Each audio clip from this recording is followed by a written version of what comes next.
లో 17వ హెచ్ఎఫ్ఐ mini handball పోటీలను మంత్రులు పొన్నం ప్రభాకర్, వాక్టి శ్రీహరి ప్రారంభించారు.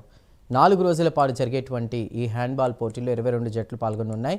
భవిష్యత్తులో ఒలింపిక్ ఛాంపియన్లుగా ఉండాలని మంత్రి పొన్నం పిలుపునిచ్చారు. మినీ హ్యాండ్బాల్ పోటీల్లో పాల్గొనేందుకు వచ్చినటువంటి వివిధ రాష్ట్రాల క్రీడాకారులకు మంత్రి అభినందనలు తెలిపారు. సీఎం రేవంత్ క్రీడలకు అధిక ప్రాధాన్యత ఇస్తున్నారని మంత్రి వాకిటి శ్రీహరి అన్నారు. అందుకోసం 480 కోట్లు ప్రత్యేకంగా కేటాయించారన్నారు. తెలంగాణలో స్పోర్ట్స్ యూనివర్సిటీ తీసుకొచ్చామన్నారు. ఈ కార్యక్రమంలో షార్ట్ chairman Shivasena Reddy, roads development corporation chairman Malreddy Ramareddy పాల్గొన్నారు.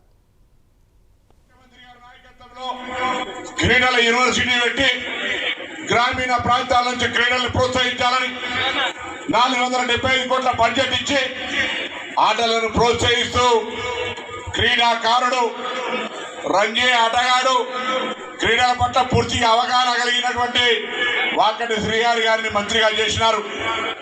నేను మిమ్మల్ని అందరినీ కూడా శుభాకాంక్షలు తెలియజేస్తా ఉన్నా. మంత్రి గారు అన్ని విషయాలు చెప్పినాడు. వర్షం పడే అవకాశం ఉంది కాబట్టి మా ఖార్గే గారు చెప్పిన సామెత యాదికి వస్తుంది. బక్రీద్ మే బడ్జెట్ తో మొహర్రం మే నాస్తా ఇప్పుడు ముందుగా